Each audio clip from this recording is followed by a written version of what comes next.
They call foul, however. Here we'll see the pick. See, Knight does not realize Duncan's behind him. Runs right in. That's a legal play because Tim Dunk was set up. This is a perfect block. All ball on that play. I didn't even see anywhere close to big contact there. No. And there's where I talk about the versatility of Peral as a defender. Plays big guys and small, but Weems doing the right thing. Taking him off the dribble, trying to come up for his jump shot. Chattanooga to the Sweet 16, knocking out Illinois 75-63. Two Cinderellas now in the Southeast. Chattanooga and Providence both win today. Duke and Illinois ousted. Weems with 20 points. An outstanding performance in the first round of the tournament. And he's going inside now on Peral defensively.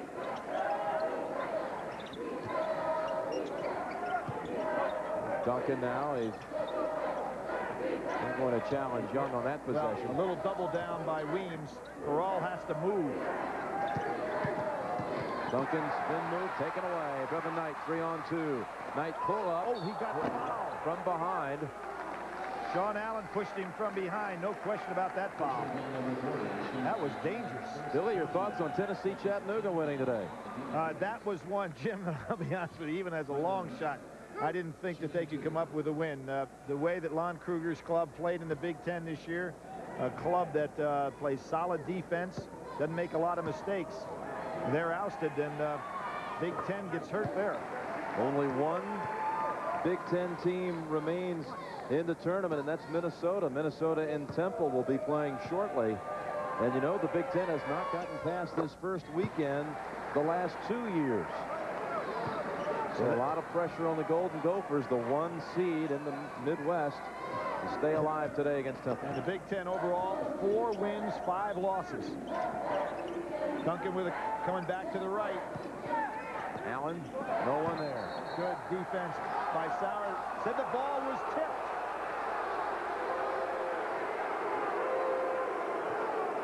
I never did see that one.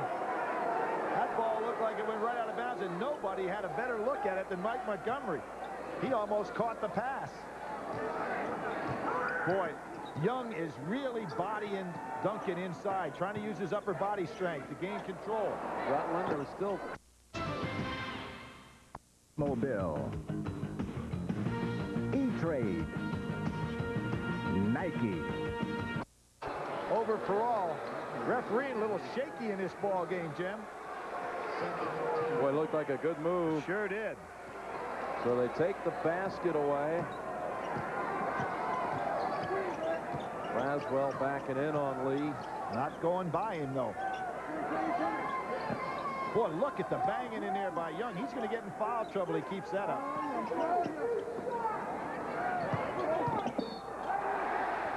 Called on Duncan.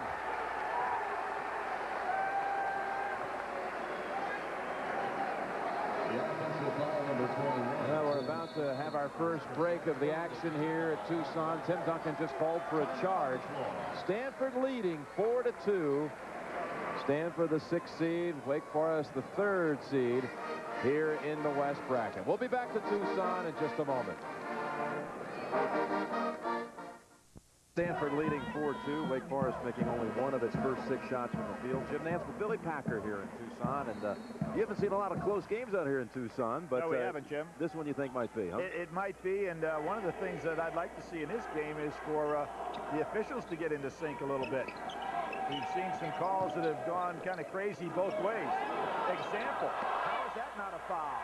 Tim Young trying to shoot over Duncan. Look at Young on the inside. I mean, this is ridiculous. With major the pushing referees are looking right at him and calling nothing. He can't have that. Duncan and Young really jockeying for position. And now just a gentle tap, and they call it on Young. This is ridiculous. Wait till you see some of this action away from the ball. Now, referee was looking right at this action here. Now, how is this? Look at this. It's ridiculous. And then they call a touch foul to go with it. Young's second. This is a Stanford lineup that's a 3-guard lineup. Young got in foul trouble in the first half. In the opening round. Good fake. Look at the hand checking out here. This game is going to get rough. Wetland's three goes awry, and Weems pulls down the rebound. Still 4-2. Cardinal leading. Lee dumps it inside, and a foul called on Sean Allen. His second. Well, Birmingham in the Southeast Regional now all set, and that's the upset bracket. Kansas and Arizona, according to form at the top half, the 1 and the 4. But Chattanooga and Providence will do a little Cinderella dance Friday night in Birmingham. Nice out-of-bounds play. Wake Forest goes man-to-man. Pick takes place. Allen out of it. Jim, we're seeing Coach Montgomery doing something very interesting. He puts Madsen in the game. Now, we're talking about another guy that can bang and push. He sees that the referees are going to allow a lot of body contact, so he's going to use his power players early on Duncan to try to get Duncan in foul trouble. Mark Madsen, number 45 for Stanford. Duncan saves it. 12 seconds on the shot clock. Duncan, he can knock down a three. Not this time, and Peter Sauer, who made the last two, pulls down the rebound. Well, the die is cast now. This is going to be a physical hand-checking game. Knight, oh, how about that dribbling move by Tim Duncan? Knight did not commit a turnover on Friday, but that's his first of the tournament. Got caught in midair. And let's see if Wake Forest tries to take advantage of the fact that Peral at 6'11" is being guarded by Weems down the low post. He should be able to play over it. On Allen, and they say a foul on Sauer. The bench right there says, wait a minute. He went straight up. And the fans are on the case here, too. The officials are going to have to get in control of this game, set some kind of pace. Where is the foul? 8 points and 8 fouls amassed in this game. Sean Allen at the line for 2. Allen, a guy who had a very solid year last year, is kind of like the perfect role player. 5 points, 5 rebounds a game, kept things clean on the inside. This year was relegated to substitute duty. Now he's back in the starting lineup and really provides Duncan and Peral kind of like the man inside to keep things clean.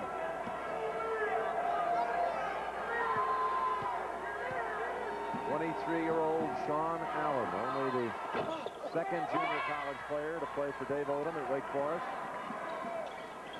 It's 1 of 2. Well, Duncan with a block. NCAA tournament all-time leader in blocks. Tim Duncan adds to his total. Let me tell you what that was for the year. That was his 100th block for the year. He has a chance today to this year do something I don't think's ever been done in college basketball before. Have 100 blocks and 100 assists in the year. Another rebound for the man who had 22 points, 22 rebounds on Friday night. Got 3 rebounds so far in this one to go along with 2 points. 6'3" Stanford. And so far, the tough man-to-man pressure by Lee and Knight have kept the Wake Forest guards in real trouble. There's another example. And that knocked out of bounds by the freshman Lauren Woods, the 7'1" freshman from St. Louis for the Wake Forest Demon Deacons. Jim, now what do you do if you're Stanford? Wake Forest has a lineup, 7 foot, 6'11", 6'10". Stanford matches up in that front line at 6'2", 6'5", and 6'8". Jason Amonette comes in, number 11 for Wake Forest. That's the big size lineup that Wake employed for about half the year in the starting. Both of these coaches trying to break the other coach down by saying who's going to be the first to give up. There's Madsen, who's playing great in the last 8 games. Mark Madsen off the bench. Wake has missed its last 5 shots. Been quite a dry spell from the field. Now about 6 minutes. Feed inside. Ball right there is out of bounds. Looks like 2 players might have been out of bounds. There's the great explosive quickness of Knight. 10-3 Stanford. This crowd has come to life. Not much crowd really in that first game between Utah and UNC Charlotte. And remember, Jim, this Stanford club has won 2 of the last 3 games they've played in this arena. They beat Arizona here, lost by 2 here, and then they won the opening round against Oklahoma. Then we'll see that ball going out of bounds. Now see, if it touches a ball of a man who's already out of bounds, that is out of bounds. So the ball touched Knight by Madsen. Referee right on the scene doesn't make the call. Well, the good news is the entire Stanford cheerleading crew that was wiped out in that saving attempt, they're all injury-free. Duncan banks it home. Good thing Dennis Rodman wasn't here. Second turnaround jumper by Duncan, but what Mike Montgomery's able to do is to rest Tim Young and to keep him out of foul trouble. Madsen will do some pushing, and he's a very accomplished offensive player in the low post. Woods defending, but the jumper knocked down by Pete Van Elswick. Van Elswick, the transfer from South Carolina. This is a powerful group of kids that are on the floor right now for Stanford. 12-5 Stanford. Woods going to try to retaliate. A freshman who tries to come back right away against a very experienced.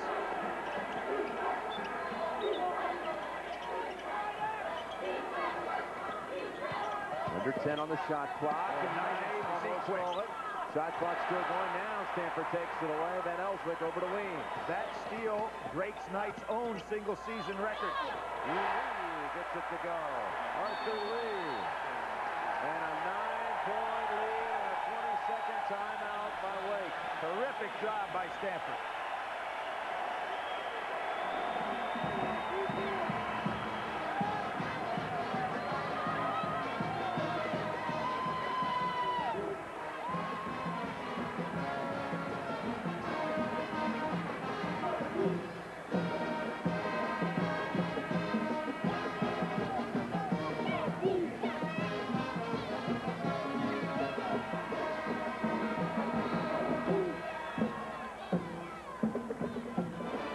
Talk about success at the McHale Center. That's got to be one thing that really plays well into the psyche for the Cardinal, because no one really has a great record on this floor except for the University of Arizona. They're almost unbeatable here. Right, that's the point that I'm making. And they've had great success here, and I think, of course, they've got one of those situations, not home court, but home crowd, which they may get if they can advance here to San Jose, the same deal. Winner of this game will play Utah on Thursday night. And a foul called against Brevin Knight. Every time a Wake Forest guard touches the ball that Knight is guarding, it's almost his half the time. Wake Forest has made only 2 field goals and committed 5 turnovers, trailing by 9.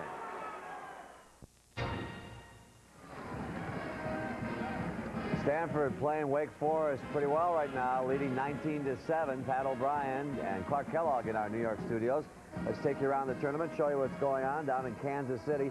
Minnesota leads Temple by 3, 11-8. We're in a 20-second time right now. Minnesota started out shooting pretty well, cooled off a bit, and now Temple's back in it. This one's going to be pretty snug throughout, I think. That zone defense, the matchup that Temple plays, you need to make perimeter shots. You also need to be able to stop Temple defensively, rebound, and try to get some early scores against them in transition. Temple and Minnesota both shooting 33% on the day. Minnesota dominating the offensive boards, though. Well, they've got to get those offensive boards into the hole. It's one thing to get them. It's another thing to put them in the basket. Mark Jackson, just 2 points. Minnesota has enough big bodies to bang with Mark Jackson inside. And that's how you get over the zone, knock down some perimeter J's. Pretty much takes care of a lot of problems. That's right, that's right. 14-8. Up in Pittsburgh, they're in a timeout now, Clark. Coppin State and Texas. Texas leads 38-29. Texas shooting the ball well, but Coppin State had a couple of costly turnovers early. Well, that's what happens against Texas. They do a nice job defensively, Pat. We always talk about their ability to play in transition, but this Texas club is pretty good defensively. They mix and match their pressure. They've got good athletes that can put pressure on the ball, and as a result, they're able to force turnovers. Keep your eye on this. Antoine Brockington has 10 points, but 2 fouls. We'll update that for you later. Let's go back to Tucson now, and Jim Nance and Billy Packer. All right, Pat, Tim Duncan is 1 of 2 free throws after Van Elswick collects his second. So 3 inside players for Stanford now with 2 fouls. Yeah, but that's the strategy. Use Van Elswick for 5 fouls and use Madsen for 5 fouls. Use 10 on Duncan. There's Madsen over the back. They'll rough him up as best they can and save Young for the second half. The strategy is clear here. Wake Forest now 13 minutes plus into this game has made only 2 shots from the field. And what they haven't been able to do is to get Ricky Peral open at all, even though he's being guarded by a much smaller man. No field goal the last 5 minutes. Back for the Demon Deacons. Braswell missing, and Sauer pulls it away. 19-8. Knight fouled in the act of shooting. Here's what I'm talking about, Jim, while we were away. Watch the ball go into Duncan, and watch what happens here. Then he feels like grabs him by the arm, grabs him by the shirt, tries to tackle him to the ground, realizes his job is to go out there and make sure Duncan doesn't get anything going early. And even if he fouls out, it'll all work within the game plan. Rutland picks up his first at the other end. Here's Weems comes back. And here we are at 6:29, Wake Forest with 8 points. And getting nothing out of their backcourt because Knight, Lee, and Weems have done a great job on the perimeter defensively. And then to stop Duncan inside, they've just been hanging and holding and fouling. And there you can see Tim Young sitting on that sideline waiting for the second half. Trevor Knight, whose father Melvin was a former high school basketball coach and also coached as an assistant to Bill Raftery at Seton Hall. You mentioned Raft earlier. Knight was a ball boy with the Pirates. Not recruited. There's the play that I thought was available. Take advantage of a 6'11" man being guarded by somebody 6'3". First time Wake went to Peral down low. Breaks a 5.5-minute stretch without a field goal. That is there constantly, and Wake Forest has to take advantage of it. Outside, rebound Sauer. Van Elswick over the back, his third. Here's what I'm talking about, a high-low post. You see you've got a 6'3" guy trying to guard a 6'10" man. It cannot be done. Wake Forest can employ that offensive set often.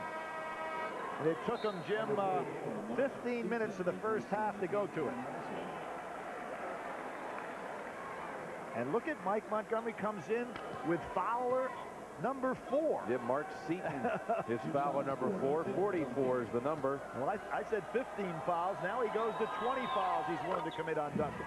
Now, if there is any chink in Tim Duncan's armor, it is from the free throw line where he just shoots 63%. So this is a coaching strategy here that so far is working very effectively. He's 5 out of 7 from the free throw line today. Knight somehow gets out of the double team. He dribbles that ball so low to the ground, similar to another guard with that kind of quickness and dribbling ability, Muggsy Bogues, that played for Wake Forest. Power, a shot. Rebound by Duncan, running the floor. Braswell on a wing. 5:30 to go in the half. The high-low post will work. Duncan in the lane. Now what Mike Montgomery may have done here is gone so far down in the well that he has a defender that can't play Duncan, physically or otherwise. Duncan has 11 of Wake's 14. And with this lead, Montgomery is just saying, hey, I want to keep Young on that sideline and play Duncan a half a game. Weems, tough shot. Stanford's gone cold. And here comes Wake. Down by 7. Rutland, 3. You have to question the shot, Jim. Braswell on the back as Knight boxed out. Jim, the reason I say question the shot, you're making a comeback. Duncan and Peral now having a big advantage inside. Duncan had not yet crossed half court on that occasion, and you take the outside jumper. I mean, that's the kind of shot you want to take when you've got a 7-point lead, not a 7-point deficit. Backcourt for Wake, 0 for 7 from the floor. Rutland missed all 4, Braswell all 3 of his attempts. Even another reason why maybe not to take that shot. Coming into this NCAA tournament, Rutland was 1 for 18 in NCAA play. They don't count the basket. Outside, it happened, the infraction, says Jody Sylvester. And the foul goes against Peral. But there you have a situation where you've got Lee with the quickness over Peral, Peral with a size advantage on the other end, and Lee executing what he can do well is to take him outside and drive by. Be a 1-and-1 for Arthur Lee. You know, you think of Stanford winning the national championship in 1942, and then they went on a tremendous run of years that they never lost a game. The problem was they never played. They never played. They went from 42 to 89 with never playing an NCAA tournament game. So they had a longer non-losing streak than UCLA. Bob Lichty finally got the team into the tournament. Great player, former all-conference player. Here's Brevin Knight over to Sauer with the left hand, and it's back to a 9-point advantage for Stanford. Boy, can Knight put that ball and accelerate in a hurry? I mean, he comes right off the steal. He has already broken his own, as I said, season record. His third steal of the game, so that gives him 81 in a year. Great help by Lee. Is this a war? Frenetic action, and Allen misses from the floor. Sauer tipped it over to the teammate. Look at where Duncan is. You think it hasn't been effective?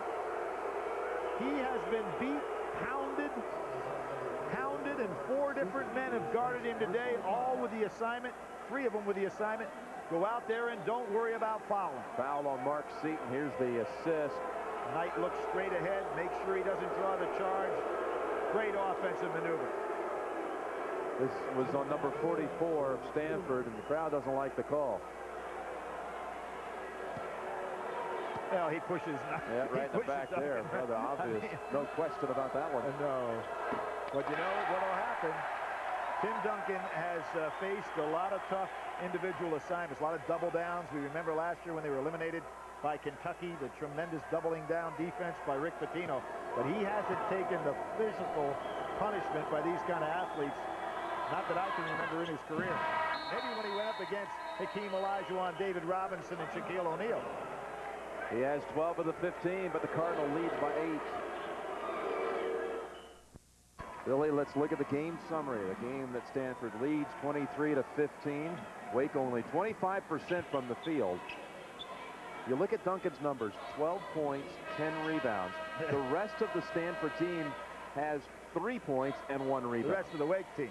The rest of the Wake team. Look at Brevin Knight looking straight ahead, Jim, with that great peripheral vision that he has, being able to make that dish to Sauer. Wake Forest comes out, tries to jump a little half-court trap.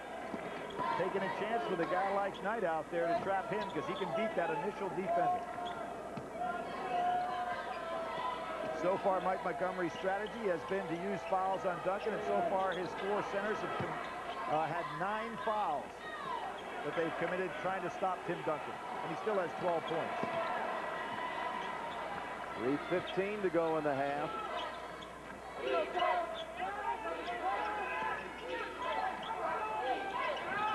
Rutland. Duncan in a double team. Travel. Coming up, Pennzoil at the half. Pat O'Brien and Clark Kellogg will get you the story on the other 2 games taking place right now. Minnesota Temple, Coppin State, Texas. That's all coming up on Pennzoil at the half. That was a good job by Sauer defensively, recognizing that Duncan had probably tried to take it one-on-one. Over the top they attempt. Not a good idea against the Duncan. There's a foul. We can hear it from here. From behind, Sauer steals it. Pitch it back out to Lee. Knight wants his hands on it. Leans, knocked out of bounds off Wake. Well, they say Stanford touched it last. Montgomery's. The referees will be going in at halftime, Jim, trying to get their act together a little bit as well. It's been a tough game to call because of the strategy employed by Mike Montgomery.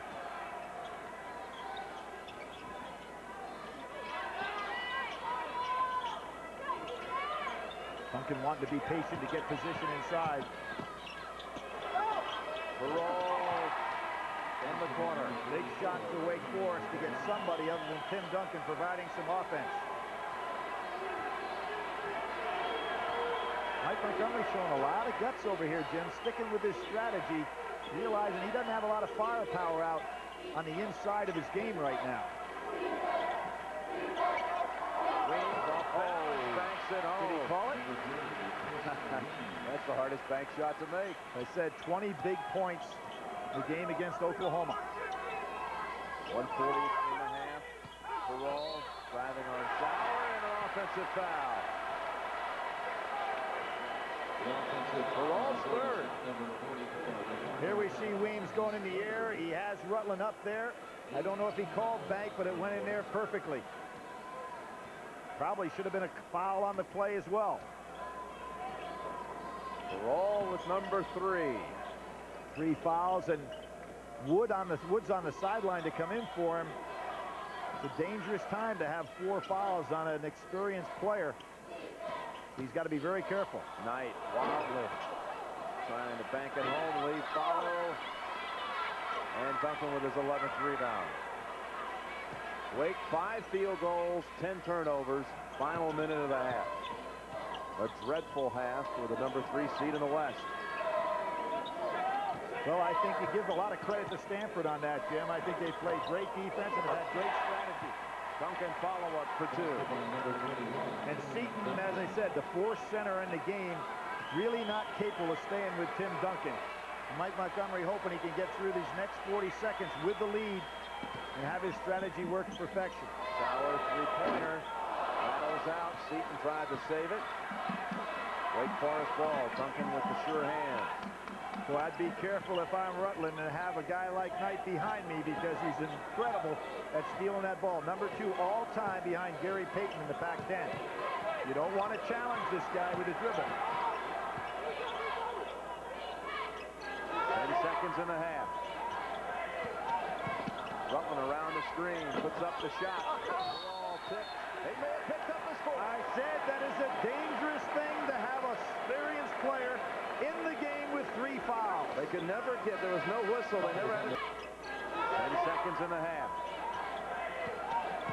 Rutland around the screen, puts up the shot. Ball tipped. They may have picked up the score. I said that is a dangerous thing to have an experienced player in the game with 3 fouls. They could never get, there was no whistle. They never had a chance to get Lauren Woods in, unless they called a 20. They call a 20-second timeout. You do whatever's necessary to get him on the sidelines. Now with 4 seconds to go, Peralt goes out with 4 fouls. And if you're Mike Montgomery, you have to say the strategy is working. I've used my fouls with guys that aren't going to hurt me. Wake Forest has got foul trouble on a guy that they've got to have on the floor. And I've got a 6-point lead. Duncan, final seconds. Rutland will try to chase it down. He launches. It comes up shy. First half with Stanford dictating tempo. 25-19. Stanford leads Wake Forest. Right now, let's go back to our guys in New York. Pat and Clark. All right, Jim, thank you. See you in a little bit. Let's take everybody to Pittsburgh right away. 52 seconds left before the intermission. Texas leads Coppin State 46-39. Let's take you courtside to Mike Gorman and John Sunvold. We're under a minute to play here in the first half. Texas came out firing, hitting about 70% of their shots over the first 6 to 7 minutes. Had the lead up around 12 a couple of times, but the Coppin State Eagles just won't go away. They trail by 7 with 52 seconds to go in the half. Key may be the last 5 minutes of this game, how fresh are the bodies? Both coaches doing a nice job rotating players in to keep them fresh. Texas hit 10 of their first 13 shots in this game. That time Al Coleman gave up the ball, and when he left, Singletary left in the track. Coleman has to recognize that, just spot up, he would have had an open shot. Manecki underneath, lost it. Tip controlled by Coleman. No reset of the shot clock. Perryman, a deep 3. Jordan the rebound. How about Dennis Jordan this afternoon? We barely said his name against Wisconsin. He has 10 points, aggressive on the rebounding. You have to have players step up in certain ball games, and Dennis Jordan, 6'9", 270, 275. Watch him go up in the air. Boy, what a first half he's played. He is the one player to this point that Coppin State can't seem to handle. In the fresh bodies, Tom Penders keeps rotating in. Dennis Jordan will have a seat, and Quarles comes in. It is a 10-point lead again after Coppin State had closed to within 3. They need a little help in the backcourt. They get it up ahead to Warp. He gets stripped from behind, gets it back. Mott fakes the 3, kicks it back out. He wants you to do. His teammates are having fun outside. Kirkland Mott thought he'd let one go. Good decision. Now 10 seconds left in the half.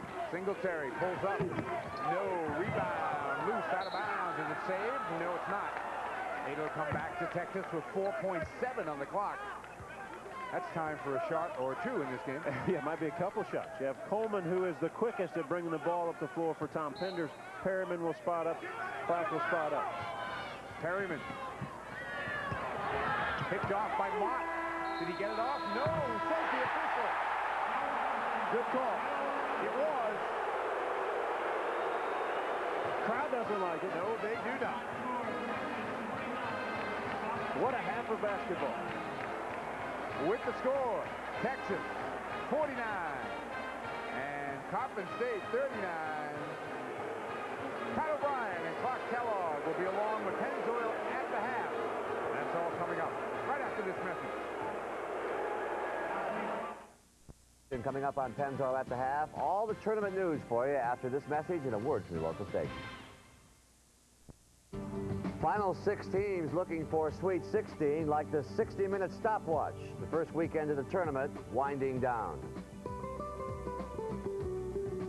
CBS Sports presents Pennzoil at the Half, sponsored by Pennzoil. Formulated for today's stop-and-go driving. Stop, go, Pennzoil. Welcome back to our New York studios. Thank you for watching Pennzoil at the half. Here we are, Texas and Coppin State. Now a 10-point game, Clark. Well, it's an up-and-down game, and anytime you're playing a game like this where you've got tremendous athletes both sides, leads can come and go. Pretty much to form, though, I think a lot of people thought. But let's go out to the west in Tucson, and Stanford leads Wake Forest 25-19. Well, they've done a nice job defensively, Pat. They've really locked up Tim Duncan. They've actually put 3 different big guys on him. Those 3 guys have 9 fouls, but nonetheless, they've kind of shackled Duncan so far. Active game right now in Kansas City at the Kemper Arena, and good game, pretty good. Minnesota leading Temple now, though, by 10, 30-20 the score. Let's go courtside with Ted Robinson and Derek Dickey. Well, in Kansas City, Minnesota has ripped off a 15-2 run here to take a commanding lead over Temple. The Owls had an 18-16 lead. They had the tempo right where they wanted it about 4 minutes ago. And Minnesota caught fire from the three-point line. Well, Minnesota was struggling from the field early. They were getting second and third shots as a result of missed shots and going after the ball on the offensive board, but they couldn't put it in. Temple, as a result, have 2 players in foul trouble, Mark Jackson and Brokenborough, and they are on the bench right now. Bobby Jackson, the Minnesota guard, picks up a foul. And this puts Temple into the 1-and-1, and Leonard Stewart at the line. 22nd. So Temple takes a 20-second timeout here in Kansas City.